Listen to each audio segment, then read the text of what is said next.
मोक्षमार्गस्य नेतारं भित्तारं कर्म भूभृतां जातारं विश्वतत्त्वानां वन्दे तद्गुणलब्धये। कल हमने छठे अध्याय को प्रारंभ किया था, उसमें 6 सूत्रों को अपन ने देखा था। उन 6 सूत्रों का अपन पुनः उच्चारण कर लेते हैं। काय वांग मनः कर्म योगः, स आश्रवः, शुभः पुण्यस्य शुभः पापस्य, स कषाया कषाययोः साम्प्रायिकेर्या पथयोः, इंद्रिय कषाया व्रतक्रियाः पंचचतुः पंचविंशति संख्या पूर्वस्य भेदाः।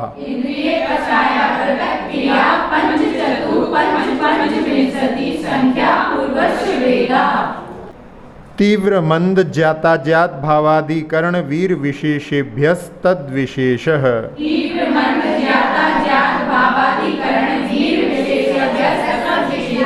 तो अपन ने 6 सूत्रों को देखा था, जिसमें आखिरी सूत्र में अपन ने वहाँ पर तीव्र भाव, मंद भाव, ज्ञात भाव, अज्ञात भाव और अधिकरण विशेष आधार के आधार पर और शक्ति के द्वारा। तो जैसे जो पंचेंद्रीय जीव रहता है वो कर्मों का जब बंधन करता है तो 70 कोड़ा-कोड़ी कर्मों का भी बंधन कर सकता है, लेकिन जो एकेंद्रीय जीव रहते हैं उनके केवल एक सागर मात्र प्रमाण बंद होता है, तो इसलिए उनकी शक्ति के अनुसार भी बंद होता है। तो इसमें वीर विशेष को अपन इसमें देख सकते हैं। अभी वैसे इसमें अधिकरण का पूरा स्पष्ट नहीं हुआ है, तो इसके लिए बता रहे हैं कि उनके भेदों का कथन करते हुए उसके स्वरूप का ज्ञान कराने के लिए अगले सूत्र का अवतार होता है। अधिकरणं जीवा जीवाः, अधिकरणं जीवा जीवाः। हाँ, अब जीव अधिकरण और अजीव अधिकरण के भेद से ये 2 हो गए। इसमें जीवा जीवाः बहुवचन दिया है क्योंकि यहाँ पर जो संसार में जीव रूप अधिकरण है वो अनंत हैं, अनंत जीव होने के कारण में, और अजीव रूप अधिकरण भी अनंत अनंत हैं, इसलिए यहाँ पर ये बहुवचन दिया गया है। तो जिस द्रव्य का आलम्बन लेकर के आश्रव उत्पन्न होता है वह द्रव्य अधिकरण कहलाता है। तो उसमें जीव द्रव्य के द्वारा ही सब आश्रव होते हैं, लेकिन जीव द्रव्य का आश्रय लेकर के जो आश्रव होता है उसको जीव अधिकरण, और अजीव द्रव्य का आश्रय लेकर के जो आश्रव होता है वो अजीव अधिकरण कहलाता है। जैसे मुनिराज को देख करके तीर्थंकर के दर्शन करके साक्षात तीर्थंकर हैं उनके, यहाँ पर जो कर्मों का आश्रव होगा वो वहाँ पर कषायों की मंदता के कारण में पुण्य आश्रव का कारण बनेगा, और किसी शराबी जुआरी आदि को निमित्त बना करके जो वहाँ पर कषायों की तीव्रता के कारण में आश्रव होगा वो वहाँ पर जीव अधिकरणी है, लेकिन वहाँ पर वो पाप आश्रव के लिए कारण बनेगा। इसी प्रकार से जिनवाणी है, जिनबिंब हैं, अष्टद्रव्य आदि को लेकर के अच्छी अष्टद्रव्य सजी हो तो भावों में वहाँ पर अलग उत्कृष्टता आती है। तो इस प्रकार से ये जो है अजीव अधिकरण के माध्यम से पुण्य का आश्रव है, और मिथ्या देव शराब आदि को वहाँ पर देख करके जो उनके निमित्त से वहाँ पर संक्लेश आदि होता है वह अजीव अधिकरण कहलाता है। तो इस प्रकार से ये जीव अधिकरण और अजीव अधिकरण के भेद से अधिकरण के 2 भेद बताए हैं। इसी प्रकार से जैसे सामान्य पुस्तक की यदि कोई अवमानना हो जाए तो उसमें कम पाप का आश्रव है, लेकिन जिनवाणी पुस्तक जो है, पुस्तक दोनों पुस्तक जैसी हैं लेकिन उसमें भी वहाँ पर अंतर पड़ जाता है। तो ये हमने उसमें बताया था तीव्र मंद में, उसके साथ में भी अपन इसको देख सकते हैं। अब इनमें जीव अधिकरण के भेदों को बतलाते हुए अगले सूत्र का अवतार हो रहा है। आद्यम समरंभ समारंभारंभ योग कृतकारितानुमत कषाय विशेषैस् त्रिस्त्रिस्त्रिश चतुश्चैकशः। आद्यं संरंभ समारंभारंभ योग कृतकारितानुमत कषाय विशेषैस् त्रिस्त्रिस्त्रिश चतुश्चैकशः।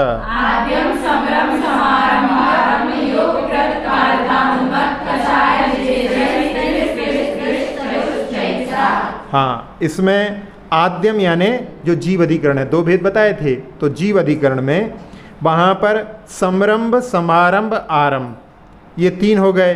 फिर योग, ये 3 होते हैं, मन वचन काया, अपन पहले पढ़ चुके हैं इसके बारे में। कृत, कारित, अनुमत, करना, कराना और अनुमत यानी अनुमोदना।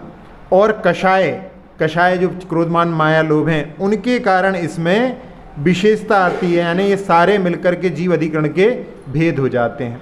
तो इनमें अपन यदि सबको देखें तो संरंभ, समारंभ, आरंभ, ये 3 हो गया। फिर 3 मन वचन काय हो गए, कृत, कारित, अनुमोदना 3 हो गए, और क्रोधमान माया लोभ, इन सब का आपस में गुणा कर दो तो 3 गुणित 3 गुणित 3 गुणित 4 बराबर से 108। 3 तिरका 9 तिया 27 चौको 108। ये 108 पाप के द्वार हो जाते हैं, इसीलिए माला फेरते हैं तो वो 108 इन द्वारों को बंद करने के लिए, या जो जिनके माध्यम से पाप आ रहा है उनके प्रायश्चित स्वरूप जो है 108 बार माला, जो 108 दाने बार जो रहते हैं उसमें फेरते हैं। अब इसमें संरंभ क्या होता है अपन इनको समझें। तो जब कोई जीव कोई कार्य करता है तब उस समय में वहाँ पर मन में विचार चलता है, प्लानिंग चलती है, वो संरंभ कहलाता है, यानी प्लानिंग यानी संरंभ। फिर समारंभ, उस कार्य की सिद्धि के लिए, कोई भी कार्य करना है उसकी प्लानिंग कर ली, फिर उसकी सिद्धि के लिए उसके लिए सामान, जैसे किसी को मकान बनाना है तो मकान बनाने की पहले प्लानिंग होगी, फिर मकान बनाने के लिए जितने मटेरियल लगते हैं वो सबका कलेक्शन होगा, तो दूसरा समारंभ यानी कलेक्शन। और इसके बाद में आरंभ यानी उस कार्य को प्रारंभ कर दिया, एग्जीक्यूशन कहते हैं जिसको। तो इस प्रकार से ये 3 होते हैं। फिर कृत यानी स्वयं करना, तो उसमें जैसे स्वयं धनुष बाण आदि लेकर के हिंसा करना, जहाँ कहीं डीडीटी आदि, मच्छर आदि की दवाई स्वयं छिड़कने लगना आदि, तो इसके माध्यम से हो गया। कारित, स्वयं ना करके दूसरों से करवाना, जैसे उसमें मच्छर की दवाई कोई दूसरे से छिड़कवा दी। अनुमोदना, ना तो स्वयं कर रहे हैं ना दूसरों से करवा रहे हैं, लेकिन वो फॉगिंग मशीन ही निकली तो मन में कि अरे चलो आज जो है बहुत सारे मच्छरों का जो है सफाया हो जाएगा, उसमें यदि मन में प्रसन्नता के भाव आ गए तो उसके माध्यम से वो पाप की अनुमोदना हो गई। तो इस प्रकार से ये कृत, कारित, अनुमोदना। फिर इसमें बाद में कषाय, जिसमें कि यहाँ पर च शब्द भी दिया है, चतुश्चः एक सह, च शब्द के माध्यम से इनमें अनंतानुबंधी आदि भेद हैं, उन सबको भी यदि अपन अलग ले लें तो इसके और भी भेद हो जाते हैं 16 भेदों की अपेक्षा से। फिर वहाँ पर इसमें 108 में 4 का और गुणा कर देंगे, भी 4 ही का किया था, 16 होने पर वो 432 भेद भी हो जाते हैं। अब इनमें इनके यदि अपन विचार करें, कोई भी कार्य होता है उसमें मन संबंधी भी वहाँ पर जो संरंभ चलता है, मन से भी प्लानिंग होती है। जैसे शिखर जी जाना है, यहाँ पे पाप कार्यों के लिए भी हो सकता है, अच्छे कार्यों के लिए भी हो सकता है, दोनों पुण्य और पाप आश्रम के लिए, दोनों के लिए कारण बन सकता है। तो मन में अपन ने किसी ने शिखर जी जाने का विचार किया, अब उसमें वहाँ पर ये हो गया उसका संरंभ यानी प्लानिंग।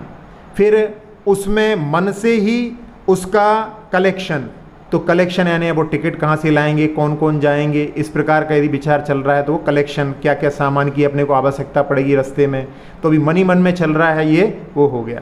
फिर तीसरा मन से एग्जीक्यूशन, हाँ इतनी तारीख को हम यहाँ से प्रारंभ करेंगे, इतनी तारीख को हम मधुबन पहुँचेंगे, इतनी तारीख को हम चढ़ाई करेंगे, तो ये सारी चीज़ें मन से ही वहाँ पर एग्जीक्यूशन भी हो गया। तो ये मन संबंधी हो गया। इसी प्रकार से वचन संबंधी, अभी जो है मन में चल रहा था, फिर बाद में वचन से वहाँ पर की प्लानिंग में कि शिखर जी की योजना अपन बनाते हैं, तो वो अभी वचन से प्लानिंग चल रही है, तो वो हो गया।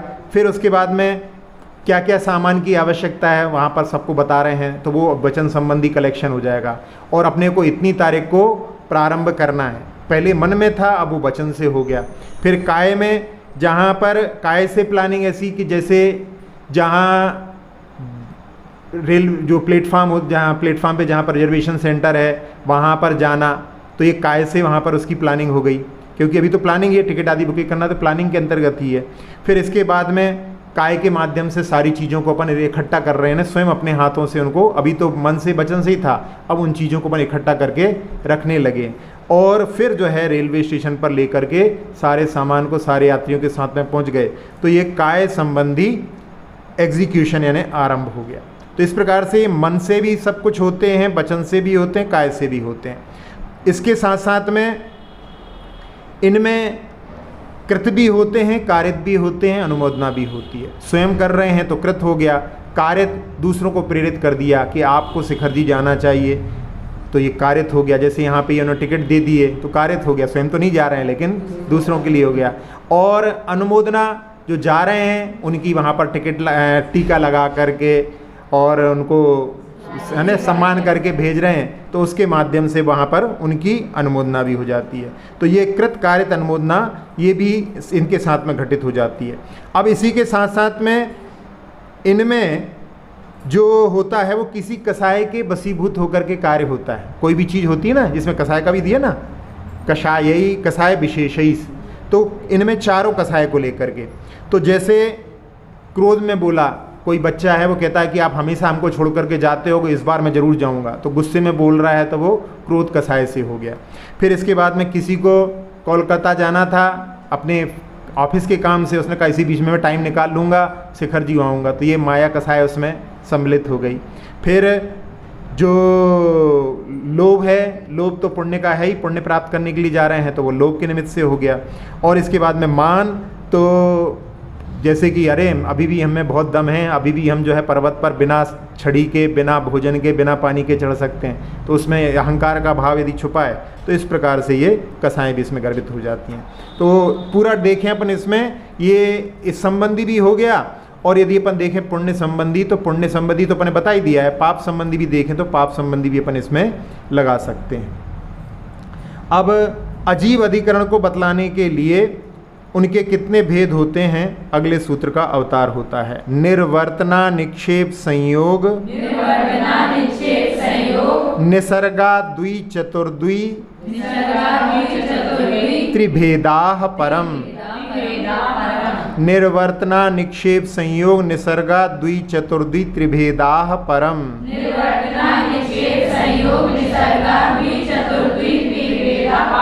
हाँ, भेदा के बाद में विसर्ग है ना? नहीं है, भेदा के बाद में इसमें विसर्ग लिखा हुआ है। निर्वर्तना निक्षेप संयोग निसर्गा द्वि चतुर्धि त्रिभेदाः परम।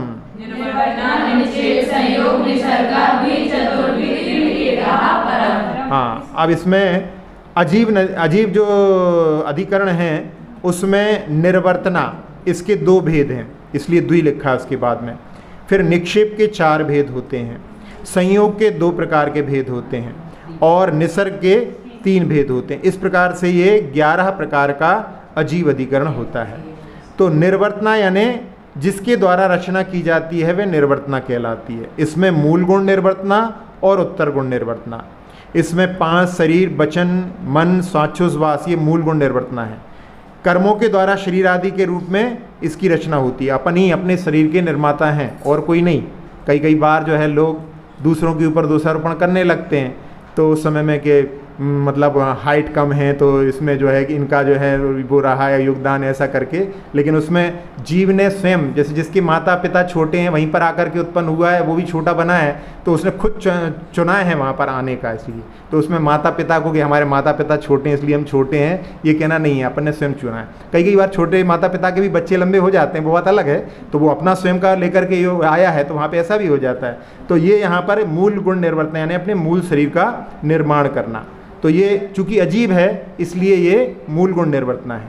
फिर उत्तर गुण निर्वर्तना, अपन बाकी सब चीज़ें जो बनाते हैं जिसमें लकड़ी की चित्र आदि कुछ भी बनाते हैं, तो वो चित्र आदि बना रहे हैं, इसमें स्त्री पुरुष पशु पक्षी आदि के चित्र बना रहे हैं, प्रतिमाएं बना रहे हैं, तो उसके माध्यम से भी वहाँ पर जो उसके आश्रय को लेकर के आश्रय होता है, तो उसके माध्यम से वो वहाँ पर उत्तर गुण निर्वर्तना के अंतर्गत आती है। अजीब अधिकरण है ना, शरीर भी अजीब है, उसकी निर्माण कर रहे हैं, और जो बाहर की चीज़ें बना रहे हैं वो भी अजीब हैं। इस प्रकार से उत्तर गुण निर्वर्तना। अब उसी में जैसे अच्छी प्रतिमा कोई निर्माण करता है तो उसके माध्यम से किसी के लिए पुण्य का आश्रय के लिए भी कारण हो सकता है, और यदि कुदेव आदि की बनाता है तो उसके माध्यम से वहाँ पर हिंसादि के भाव भी उत्पन्न हो सकते हैं। तो इसलिए यहाँ पर दोनों को ग्रहण करना है। निक्षेप का अर्थ होता है रखना। अपने 4 निक्षेपों को पहले पढ़ा था, तो उसमें वो निक्षेपों की नहीं है। अब यहाँ पर अप्रत्यवेक्षित निक्षेप यानी बिना देखी साफ की हुई भूमि पर वस्तु को रख देना, ये अप्रत्यवेक्षित निक्षेप कहलाता है। फिर यानी किसी चीज़ को रख रहे हैं इधर उधर देखते हुए, उसको अपन ने रख दिया, देखा ही नहीं, साफ भी नहीं किया, इस प्रकार से वो अप्रत्यवेक्षित निक्षेप कहलाता है। दुःप्रमष्ट, दुष्टतापूर्वक साफ की हुई वस्तु को यानी ज़मीन पर वस्तु को रख देना।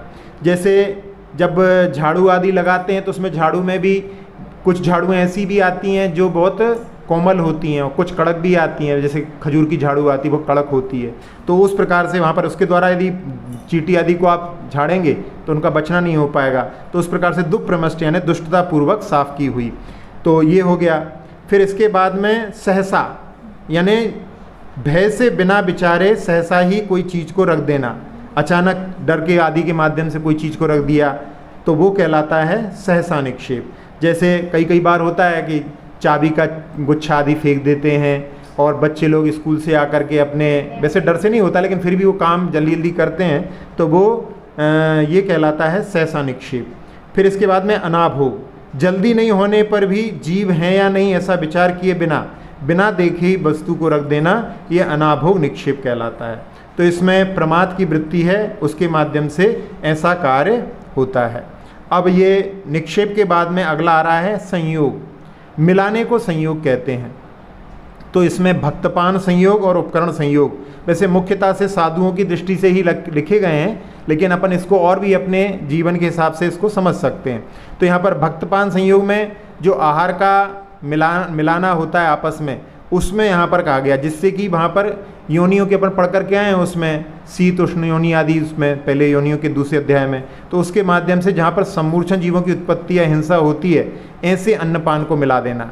जैसे दही में शक्कर मिलाना, दही जो है वैसे जमाया है आपने तो वो जितनी उसकी मर्यादा होती है 24 घंटे की आदि वो उतनी रहेगी, लेकिन यदि उसमें शक्कर मिला दी है तो उसमें फिर वो अंतर्मुहूर्त के बाद ही फिर उसमें जीव उत्पन्न होने लगते हैं। तो ये हो गया।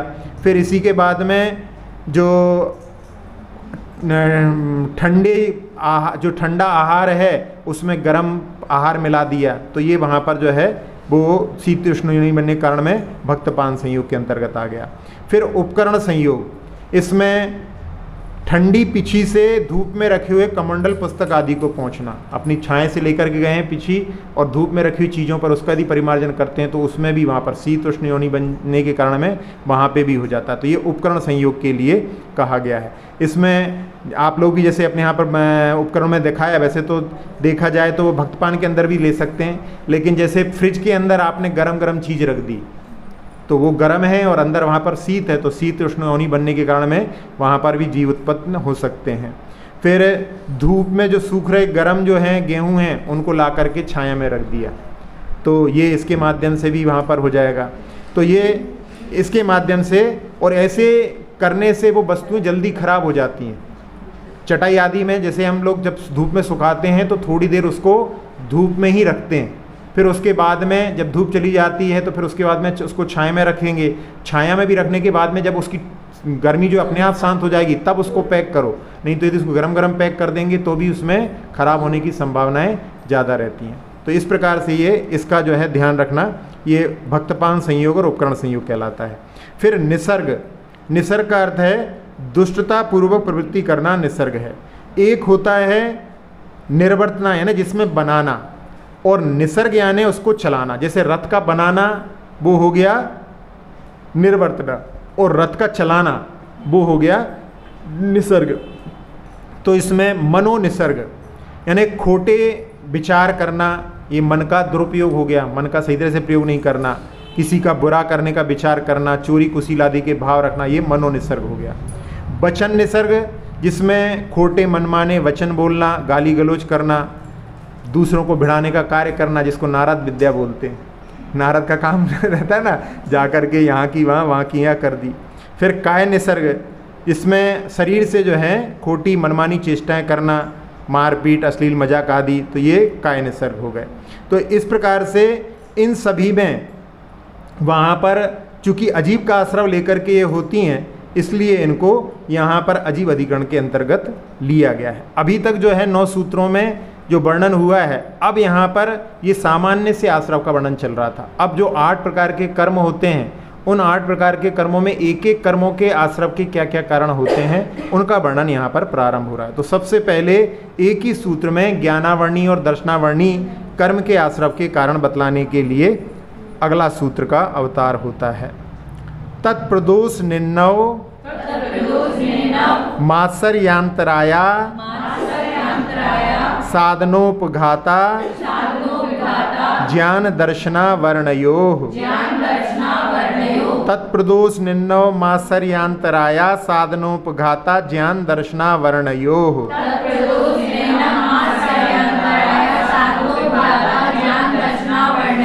हाँ, तत् शब्द दिया है, यानी ज्ञान और दर्शन में।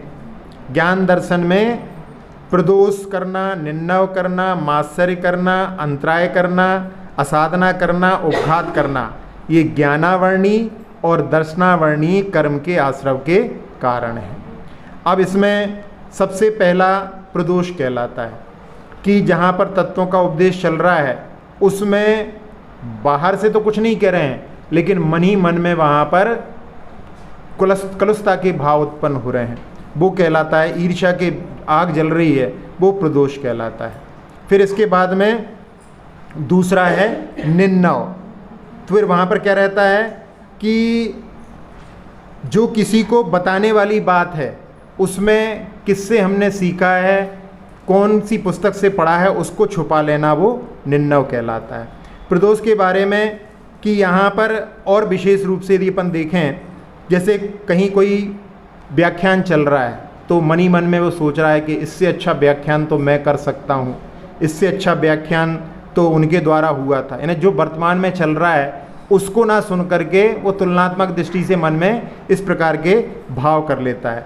और ये साथ ही साथ में कि जो कब तक चलेगा, प्रवचन भी कब तक चलेगा, फंस गए हम, ऐसे भाव भी यदि मन में आ रहे हैं तो वो भी जो है प्रदोष के अंतर्गत आता है। और ये अक्सर जो है विद्वानों में होता है, ज्ञानियों में होता है, अज्ञानी लोगों में नहीं होता। जो ज्ञानी होते हैं उन्हीं में ये प्रदोष का जो है प्रादुर्भाव ज़्यादा होता है।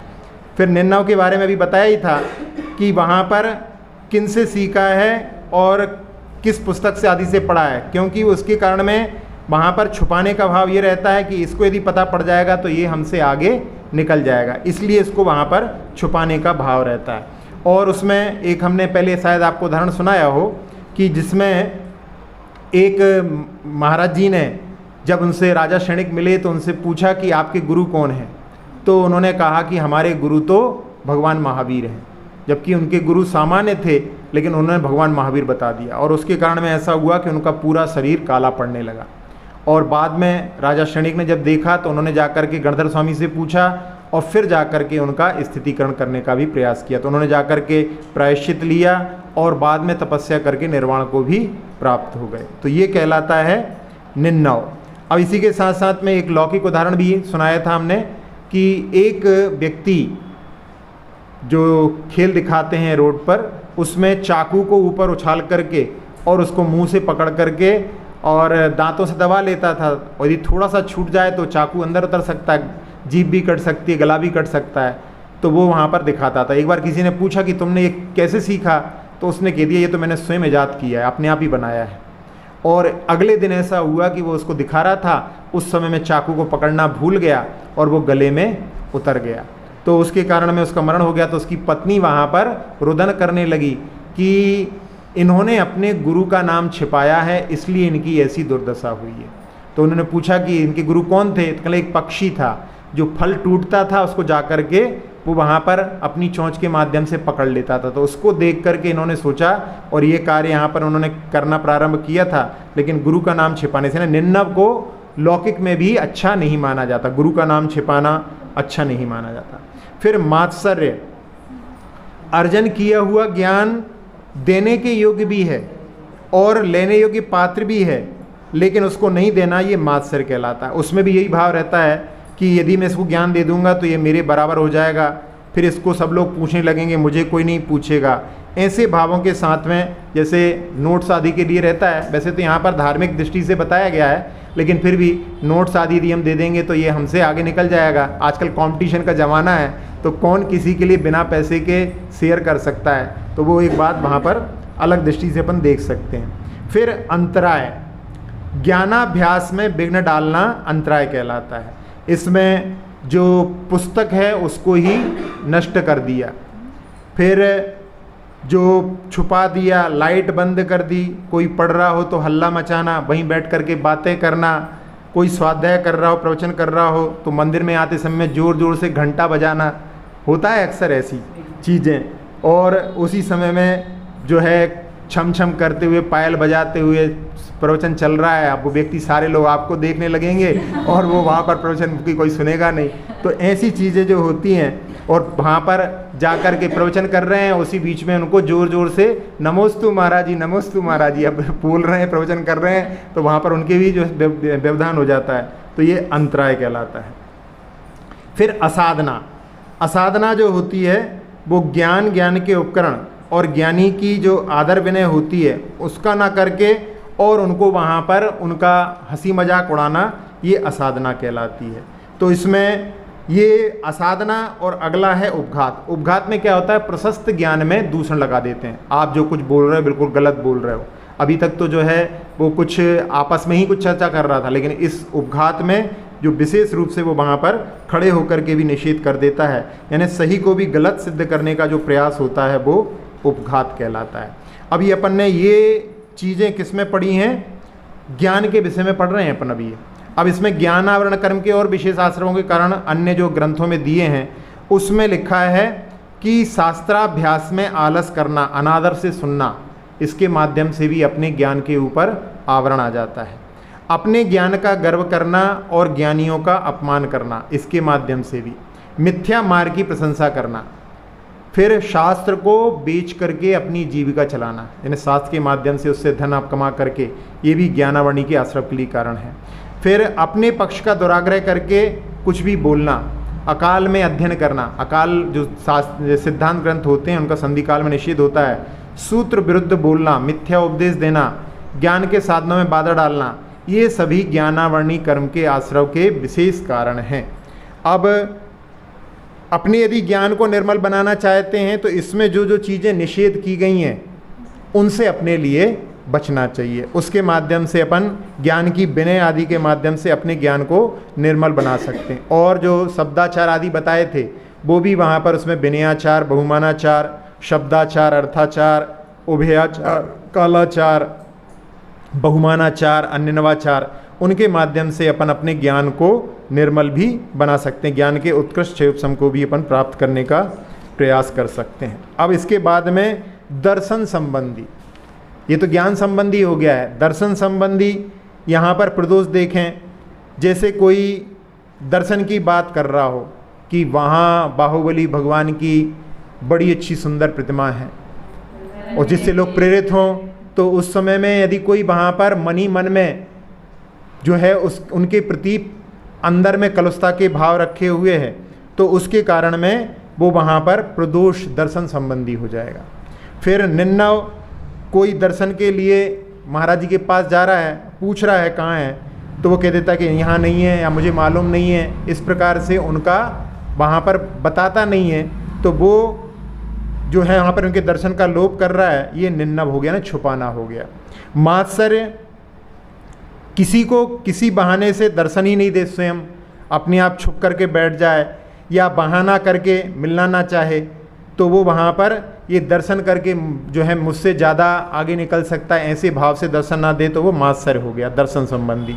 अंतराय, कोई दर्शन करना चाहता है और उस समय में वहाँ पर उनके लिए वहाँ पर नहीं जाने दे, रास्ता रोक करके खड़ा हो जाए, वहाँ पर ये भावना है कि ये दर्शन ना कर पाए, इस दृष्टि से यदि करता है तो वो वहाँ पर, या महाराज जी तो यहीं पर रुके हुए हैं, जहाँ पर कोई कलाकार आदि आ रहा है वो तो जो है एक ही बार आएगा फिर आएगा नहीं, इसलिए चलो वहाँ पर महाराज जी तो बाद में भी दर्शन हो जाएंगे, ऐसे भावों के साथ में यदि करता है तो वो भी अंतराय के अंतर्गत आता है।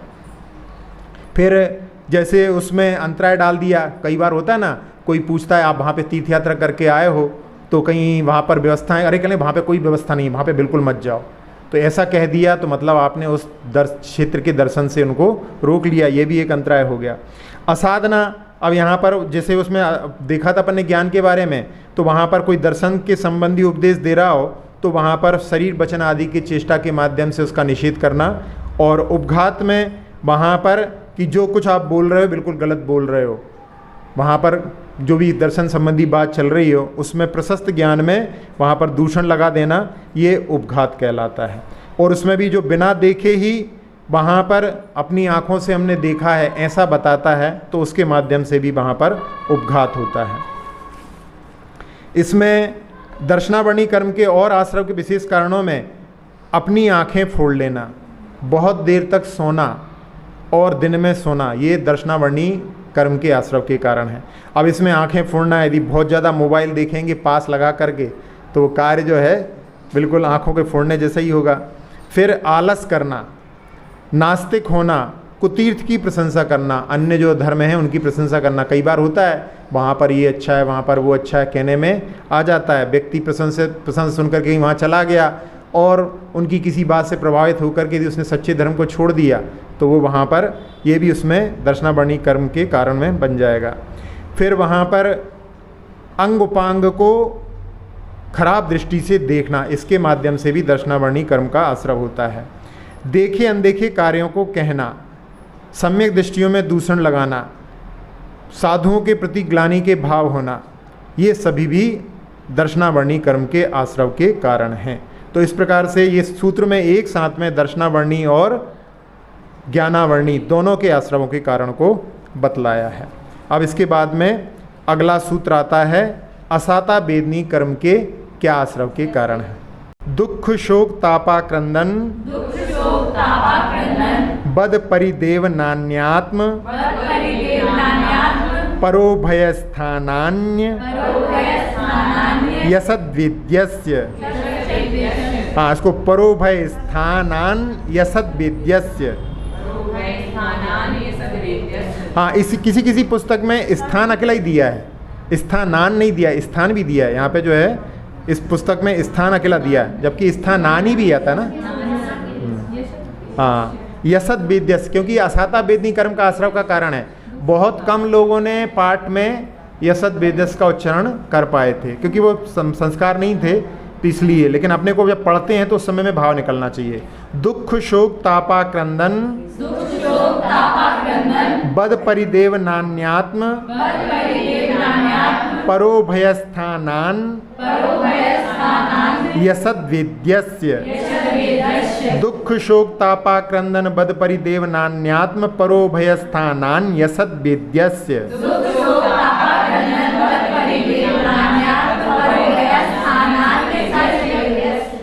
यसद्विद्यस्य।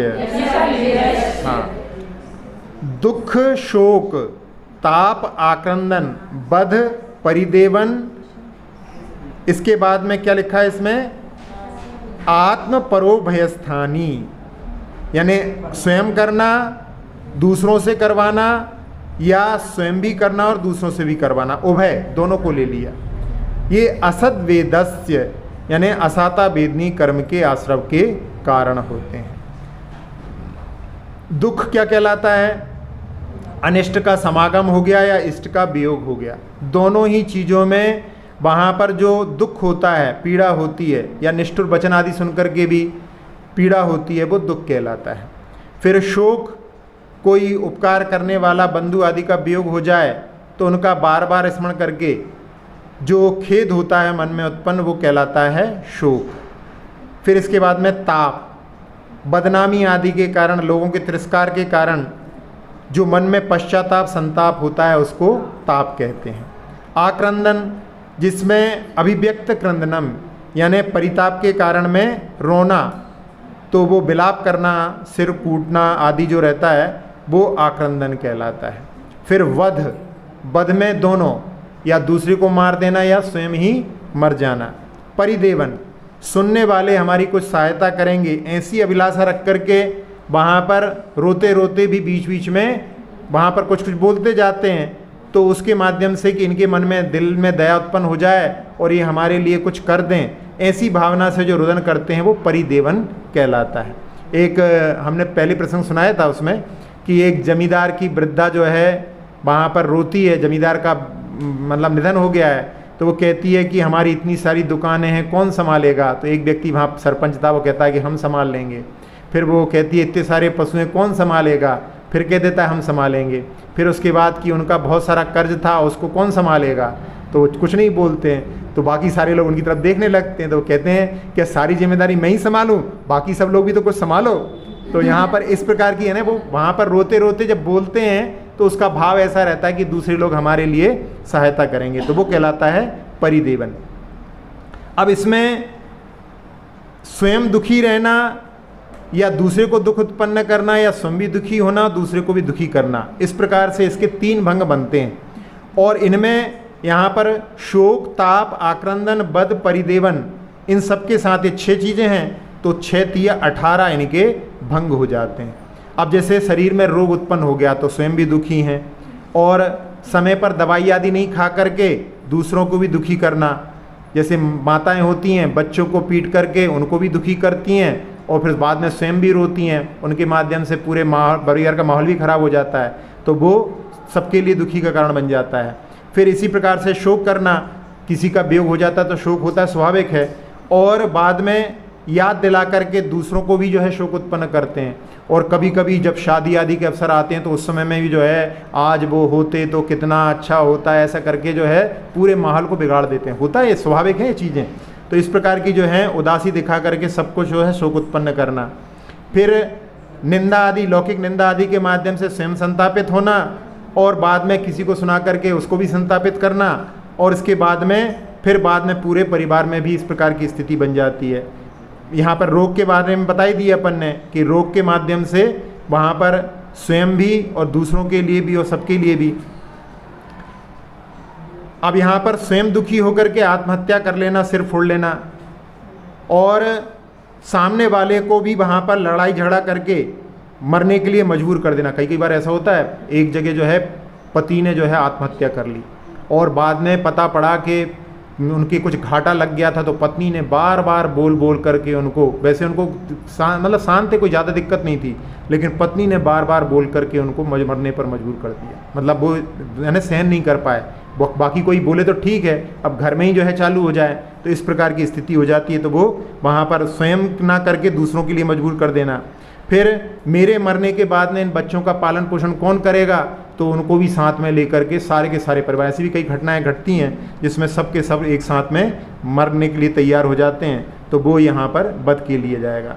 फिर यहाँ पर जो अभी अपन ने परिदेवन पढ़ा था, आक्रंदन में भी अभिव्यक्त रूप से रोकते हैं, जब रोते हैं तो देख करके दूसरे भी रोने लगते हैं और उनको देख करके पूरे परिवार वाले भी रोने लगते हैं। इसी प्रकार से यहाँ पर परिदेवन में भी अपन इसको समझ सकते हैं।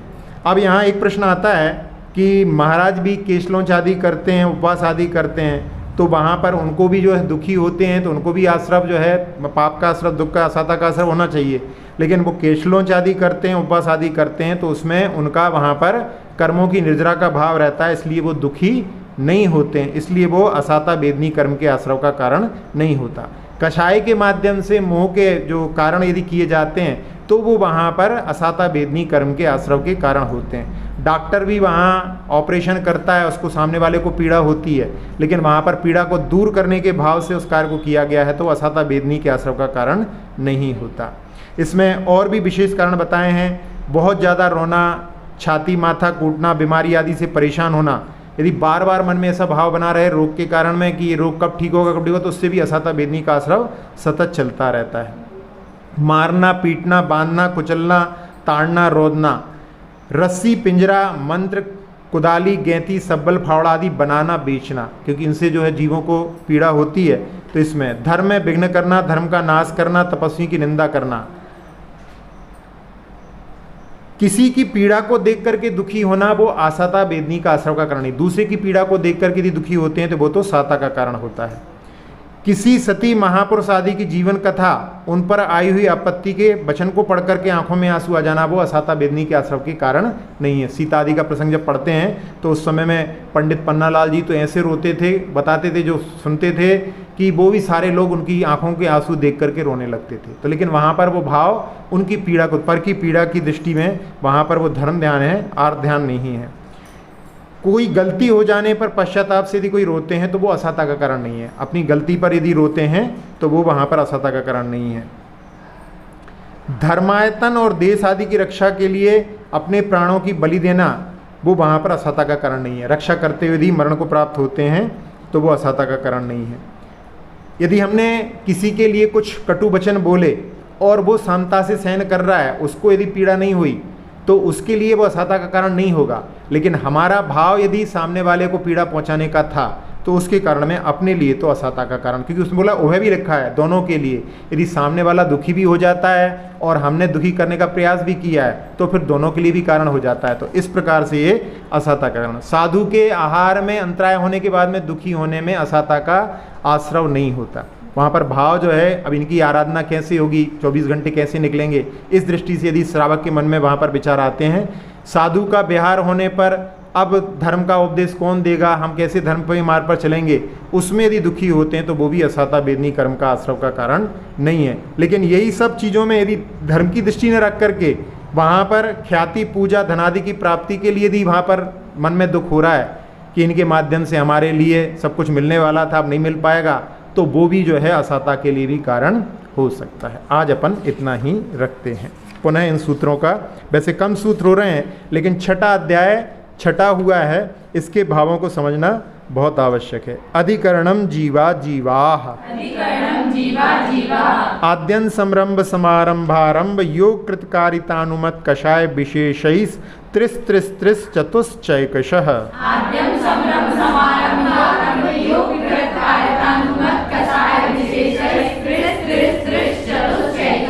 निर्वर्तना निक्षेप संयोग निसर्गा द्वि चतुर्द्वि त्रिभेदाः परम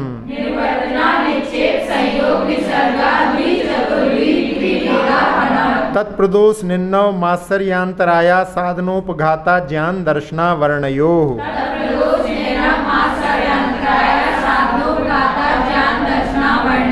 दुख शोक तापा क्रंदन बद परिदेव नान्यात्म परो भयस्थानान यसद विद्यस्य